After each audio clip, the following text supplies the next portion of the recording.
Haruto tries hard to save Ibara, so they move her to a planet. Taiko, who has gotten better, operates a surgery on Ibara and she gets better. Taiko and Ibuki were watching TV when Ibara came asking for Aoi. Aoi blames herself for being useless and locks herself in a room. Ibara tries to pep talk her, but she ends up hurting Aoi more. Kurobe takes the enemy commander to a police station and Haruto starts interrogating him. The enemy commander says they don't know about Yellow Cake and they're not doing this for money.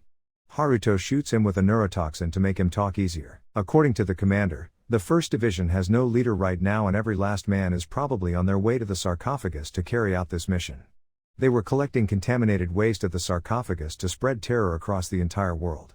Ibara reports it to Mishima and asks for a chopper for Ibuki, who is going into labor soon. Mishima asks Ugai to send reinforcements, but he believes it will be better if they wait until the conference concludes. Ibuki's father is angry because help isn't coming, so Ibara says she will take them to the hospital they were originally going to and entrusts Haruto to look after Aoi.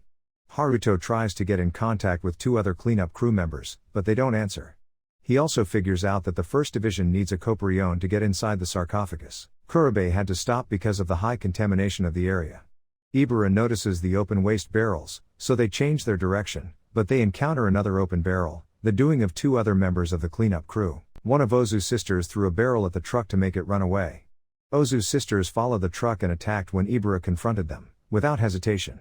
When Ibara reminded them that they were still a part of the self-defense force, the sisters just laughed and said they had quit it. Ibara used a flash grenade to allow Taiko to escape. When they reached a safe place, Haruto explained that Copriones were exactly the same as their DNA donors and the actress Kun Ozu, the twins' original, was secretly a serial killer. The sisters entered the building and Ibara took a fight with them in order to buy time for the others to escape. The sisters joined forces with the 1st Division and they subdued Ibara. Taiko decided to go back to help her, and Kurobe also decided to go back. Ibara told the sisters about the 1st Division's goal, but they already knew it and were willing to help them. With the help of an ultrasonic grenade, Ibara escaped. A 1st Division soldier asked the sisters to head for the sarcophagus instead of following them, but they wanted to kill Ibara and the others before going anywhere. Ibara took over a tank and began to run away from the sisters. This time, she wanted to take them down. One of the sisters jumped onto the tank. While Ibara fought her, Kurobe loaded the shell. After Ibara threw her off the bike, they fired, but it only knocked out one of the sisters.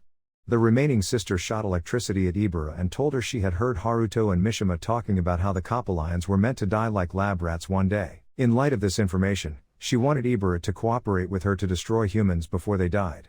Ibara refused, saying that all living things die eventually, and if she lived her life to the fullest in the old capital, that would be good enough for her. Just to be safe, Ibara injected the sisters with anesthetic. When Kurobe was planning their next course of action, Ibara told them they were surrounded by contaminated waste. No Sense brought sweets to Aoi and they talked a bit. Haruto was taking a stroll when soldiers tried to capture him, but they had to leave the area because the wind was bringing contamination. Haruto informs Ibara and the others that the wind is shifting the zone and it will reach the plant in 1 or 2 days. They run from the wind and got trapped. After Haruto's comment, Ibara comes up with an idea. Aoi is still hiding in the storage room and is bored.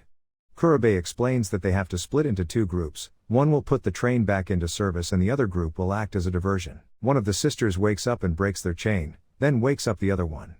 Haruto says that Cannon can also sense the ions in the bodies of living things up to 1 kilometer. Ibara wants to use this ability against Cannon. Everyone is gathering the supplies they need.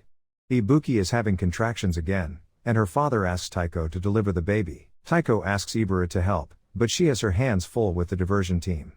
Kurobe then tells Ayame was a maternity specialist, and they contact her to help with delivering the baby. Genai is loading livestock onto their truck. Meanwhile, Ibuki asks Ibara to save one other person. It turns out that the baby's father is a soldier with the 1st Division. Ibuki tells her that he is not a bad person. Upon hearing this, Aoi realizes that he might be the soldier who let her go. Ibara can't use her radio because of the Ozu sisters, so she contacts Mishima through Mushenokoji and asks for a helicopter to the old capital city center. Everyone departs to accomplish their objectives. When Aoi heard that they would be facing the Ozu sisters, she was shocked. Apparently, the sisters used to bully Aoi in school. Hearing No Sense's voice cheered Aoi up. They encountered the Ozu sisters and signaled the flare for the others to move. Ibara and her group left the armored vehicle to lure the Ozu sisters closer. Ibuki started to give birth.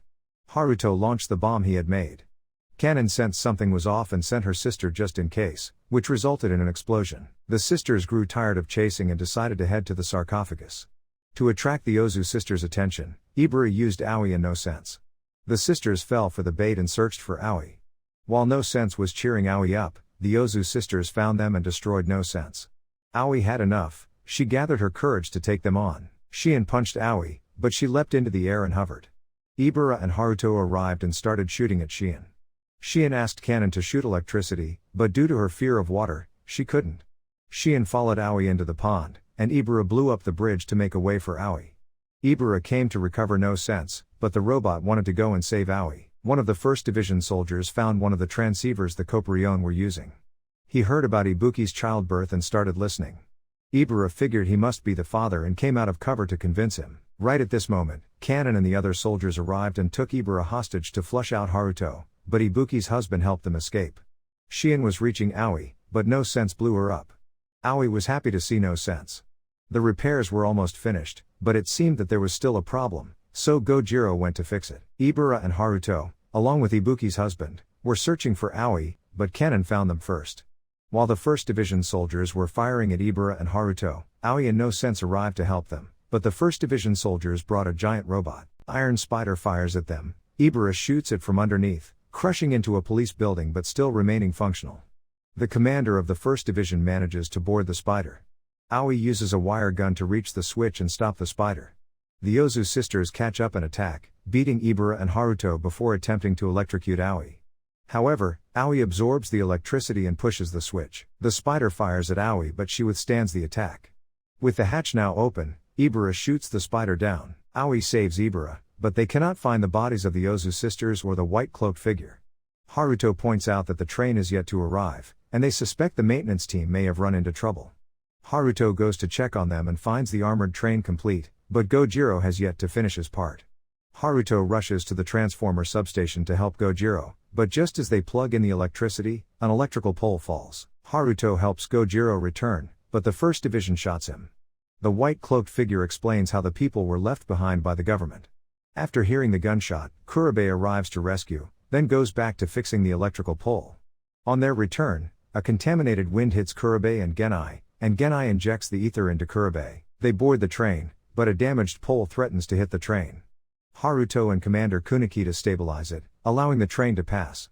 They sacrifice themselves so that the others may live. Ibura and the others were waiting for the train when they heard a shattering sound of glass. They shot at the Ozu sisters. Mishima, tired of waiting in the conference, decided to help the girls. Ibura wanted the Ozu sisters to surrender, but they laughed at the idea. The train arrived, and the 1st Division soldiers were also here. Ibura wanted to use the last trap that Haruto had set. Ibuki was having complications during her birth. Ibura blew up the bomb that was stuck to the ceiling. Everyone boarded the train, and Ibura even let the 1st Division soldiers board. Genai was near death due to contamination. As they reached a zone, Ibura asked everyone to go into the shelter, then realized that Haruto was not there. Granny Ayame told them they had to choose between the mother and the child. Ibura was sad to leave Haruto behind. After hearing Aoi's heartwarming talk, she imagined Haruto and took control. Taiko had to perform a cesarean. Ibuki told her to save the child, but Taiko wanted to prove that she could save both her and the baby. The train passed through the zone, and everyone was happy to have made it alive. Ibuki's husband asked for her and the baby's well-being. Upon hearing that, Gojiro started shaking him for laying his hands on his daughter. Kanon saved Shien, but she didn't want to live. Kanon takes control of a giant spider with her power and chases after a train. Aoi radios Ibuse for help. Kanon is overusing her powers and Ibura notices that she is ready to die and wants to help her. Mishima, with the 3rd Division, breaks the rules to go and help. They notice a building is about to collapse, so Ibura shoots the water tank on the building. Kanon knocks her down, and Ibura throws Haruto's grenade to explode the water tank. Ibura reaches out to Kanon, but she wants Shien to be saved first. Aoi and the others help out too. Kanon attempts to commit suicide, but gets saved. The city turns bright crimson as they travel to safety. Kanon tells Ibura and Aoi about a good place where Mishima and the rescue team can land. Everyone eagerly awaits the baby's birth. Ibuki and the twins are safe. Mishima arrives and takes everyone into the chopper. Ibuki asks Taiko to be the godparent of her children. Ibura names the twins Riku and Sora. The Coprione girls wave their hands in farewell.